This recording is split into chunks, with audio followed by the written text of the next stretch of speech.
यही दिव्यांगता दिवस हम लोग मनाएंगे। धरना स्थल बनाएंगे पूरा बिहार में, सारे कार्यक्रम बंद करके। ये सब लोग नीतीश बाबू, एसीएस पाठक सर, हम लोग के बारे में सामंजन कीजिए, गलत सलत बहाली नहीं निकालिए। हम लोग अंत में आमरण अनशन भी करेंगे। बर्बाद कर दिया बिहार सरकार के अधिकारी लोग और प्रशिक्षित अधिकारी लोग। विशेष शिक्षक का दर्जा दे करके हम लोग को कॉन्ट्रैक्ट पर बहाली किया है। नमस्कार, मैं नंदन, आप देख रहे हैं न्यूज़ 24। इस वक्त मौजूद है गर्दनीबाग धरना स्थल पर। आपको बता दें कि 11 दिन हो चुके हैं, लेकिन विशेष शिक्षक बिहार के तमाम 38 जिलों से जो चलकर आके यहाँ पर धरना दे रहे हैं गर्दनीबाग में, उनका धरना अभी भी जारी है, कंटिन्यू है। आप देख सकते हैं भीड़ वैसी ही है। 11 दिन हो चुके हैं, लेकिन सरकार के कानों तक बात जो है वो जा नहीं पा रही है। यही कारण है कि अभी भी धरना दिए हुए हैं। तो 11 दिन हो चुके हैं, क्या लगता है कि सरकार अभी तक बात नहीं सुन रही, अल्टीमेटम भी जारी कर दे रही है? तो अल्टीमेटम जारी करेगी तो हम लोग मानने वाले नहीं है। किसी भी हालत में हम लोग अपना धरना प्रदर्शन पर बैठे रहेंगे और सरकार के सब अधिकारियों से हम लोग मिल रहे हैं, बात विचार कर रहे हैं, ठीक है। लेकिन 11वां दिन होने के बावजूद भी हम लोग यहाँ से उठने वाले नहीं है, बैठने वाले नहीं है। यहाँ लगातार बैठे रहेंगे। धरना तभी स्थल होगा कि खत्म होगा, तब तक जब सरकार हम लोग को कुछ न कुछ रास्ता निकाले, अन्यथा हम लोग धरना करते रहेंगे। यही दिव्यांगता दिवस हम लोग मनाएंगे। 3 दिसंबर को विश्व विकलांग दिवस है, दिव्यांगता दिवस है। वो दिवस को हम लोग धरना स्थल पर ही बैठकर मनाएंगे। धरना स्थल पर मनाएंगे पूरा बिहार में, सारे कार्यक्रम बंद करके।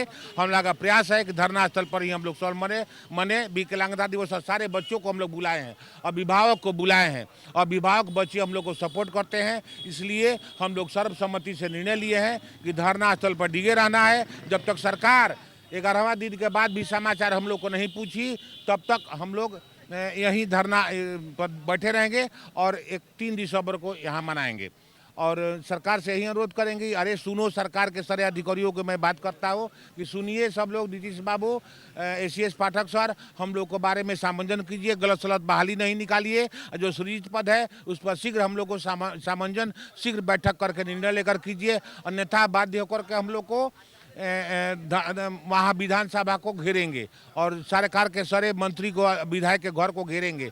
हम लोग अंत में आमरण अनशन भी करेंगे। इसलिए मैं आप लोगों से अनुरोध करता हूं कि शीघ्र आप लोग थोड़ा सा समाचार सरकार के घर में पहुंचाइए कि ये लोग परेशान है और काफ़ी स्ट्रगल कर रहा है। और सारे 1027 व्यक्तियों को, टीचर को, हम लोग को जो पूरा हड़ता रखते हैं उसको सामंजन करे, अन्यथा हम लोग धरना स्थल से उठने वाले नहीं हैं। हम लोग को बातों को सरकार के कानों तक पहुँचाइए ताकि हम लोगों का सामंजन पर विचार करें। जब तक सामंजन, हम लोग को बर्बाद कर दिया बिहार सरकार के अधिकारी लोग और प्रशिक्षित अधिकारी लोग, उल्टा सीधा निर्णय लेते रहता है।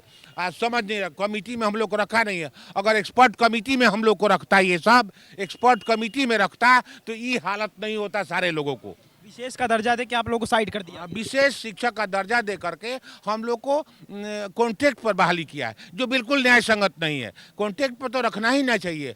वो लोग को जिम्मेवारी, जवाबदेही भी बनता है कि अस्थायी शिक्षक बिहार सरकार सामान्य बच्चों को दे, लेकिन नहीं दे पा रही है। गूंगी बहरी सरकार। हम लोग कर क्या सकते हैं? हम लोग धरना करेंगे, प्रदर्शन करेंगे, भूख हड़ताल करेंगे, ताकि सरकार समझे हम लोग को बारे में और दिव्यांग बच्चों को बारे में सोचे कि दिव्यांग बच्चों को भी अस्थायी प्रशिक्षित शिक्षक होना।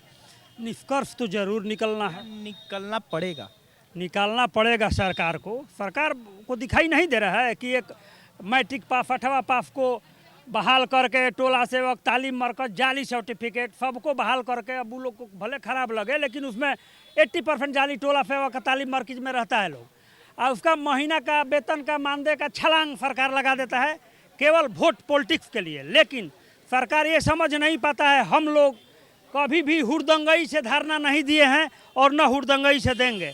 कभी वोट का पॉलिटिक्स नहीं किए हैं। यदि वोट के पॉलिटिक्स कर देंगे तो हम लोग के साथ दिव्यांग बच्चे का घराना जो है 10 लाख का संख्या है। चाह देंगे 1 महीना पहले तो 10 लाख का वोट इधर से उधर। हड़ताल करते आपका 11 दिन हो गया, अभी तक कोई गर्दनीबाग में देखने आया है? 2 महीना भी हो जाएगा। सरकार को देखना चाहिए, दिव्यांग बच्चे को देखना चाहिए कि कितना पाप लगेगा।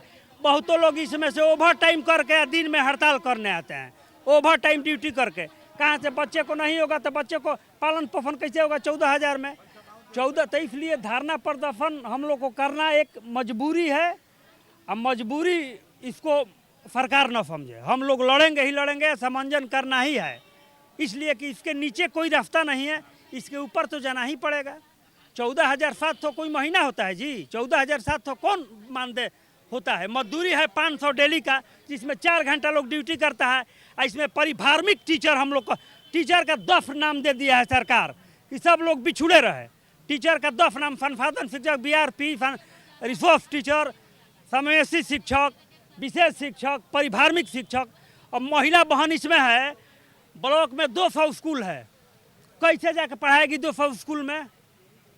कहाँ पे स्कूटी सब लोग लाएगी? नहीं जा पाएंगी तो उस पर भी बातें उठनी चालू हो जाएंगी। जो ऑर्डर फरमान उधर पे जमा हो गया तो चालू हो गया तो जाना है।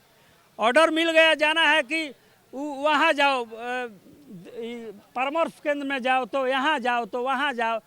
अपना ये सब होते रहता है। कितना गोष्ठी चलता है, टीचर को प्रशिक्षित करने का ही चलता है, दृष्टि निशक्त का केंद्र चलता है, वाणी विकास केंद्र चलता है। इधर से उधर लगा देगा, वहीं जाओ वहीं खाओ वहीं रहो। उसमें आधा खाना है, आधा मार जाना है। आधा पदाधिकारी को खाना खिलाना है, आधा मार जाना है। सबका यही नीति है पदाधिकारी का कि खाना खिलाना आधा, मार जाना पूरा। ये सिस्टम बना हुआ है। दिव्यांगता दिवस के दिन करोड़ों का बजट आता है, करोड़ों का। क्या चीज़ पर? खेल कूद पर, सबको खिलाने पर, नाश्ता कराने पर। और उस दिन दिव्यांगता दिवस के दिन प्रतियोगिता होता है, ये बंटता है, उसको इनाम बंटता है। लेकिन इनाम के नाम पर क्या बंटता है? पेंसिल बॉक्स दिया जाएगा, पूरा उसको ड्रेस देना है, किताब देना है। लेकिन पेंसिल बॉक्स दे के भाड़ा दिया जाता है, खाना खिलाया जाता है। लेकिन सब पदाधिकारी पैसा अपने पॉकेट में हिसाब किताब अपना बना लेगा कॉपी पर, और वहाँ पेश हो जाएगा डीओ ऑफिस में। हिसाब पेश हो जाएगा, बजट पास हो जाएगा। सारा डीओ कौन नहीं जानता है, डीपीओ कौन नहीं जानता है कि घोटालाबाजी हो रहा है दिव्यांग बच्चे के नाम पर। दिव्यांग बच्चों को पैसा को हक मारिएगा तो आपका भी बच्चा एक दिन दिव्यांग होकर रहेगा। दिव्यांग बच्चा को हक मारिएगा तो सारा पदाधिकारी को हक मारिएगा। दिव्यांग बच्चे को तो सारा पदाधिकारी को एक न एक दिन दिव्यांगता का श्राप मिलेगा। उसका हक मारिएगा, उसका भाड़ा मारिएगा, खाना मारिएगा, उसका पढ़ाई पर मारिएगा, उसका आरक्षण के नौकरी पर मारिएगा। तो उसको एक न एक दिन सभी सरकार, सभी पदाधिकारी सोच ले कि उसका श्राप मिलना तय है। ये हम नहीं, हमारे सारे शिक्षक कहते हैं, सारा दिव्यांग बच्चे कहते हैं, उसके माता पिता कहते हैं, हम लोग घर घर जाकर कहते हैं, वो लोग कहता है।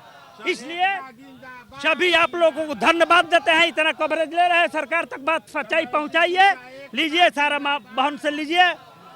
धन्यवाद। अच्छा, एक आखिरी सवाल लेंगे। अमरती जिलों से चलकर गर्दनीबाग में आ रहे हैं, धरना दे रहे हैं। कारण वही है, साथ में आपको बता दे, अल्टीमेटम जारी किया गया था, परसों की बात है, 29 नवंबर को अल्टीमेटम जारी किया गया था। और उस अल्टीमेटम के बावजूद यहाँ पर ये धरना दे रहे हैं विशेष शिक्षक, और अभी भी धरना दे रहे हैं। इनका कहना यही है कि आगे चलकर हम कार्यालय भी घेरेंगे और साथ में आवास को घेरने का भी काम करेंगे। आप भीड़ देख सकते हैं, बिहार के तमाम अड़तीस जिलों से चलकर अभी भी गर्दनीबाग में विशेष शिक्षक आ रहे हैं। महिला शिक्षक भी आ रही हैं अपने घर को छोड़कर। बहुत ही शर्मनाक है, अगर महिला शिक्षक अपनी धरना देती हैं तो बिहार सरकार को ये समझना चाहिए कि कितना शर्मनाक बात है, जहां पर एक तरफ वो शिक्षा को लेकर बड़ी बड़ी बातें करते हैं, वहीं शिक्षा से संबंधित शिक्षक यहां पर आकर धरना देते हैं, अपनी मांग को मांगते हैं, लेकिन सरकार के कानों तक बात नहीं पहुंचती है। तो ये थी आज की रिपोर्ट। बाकी ऐसे और तमाम खबरों के लिए हमारे साथ बने रहें और देखते रहें न्यूज़ 24। मैं नंदन अपने पिंटू के साथ। धन्यवाद।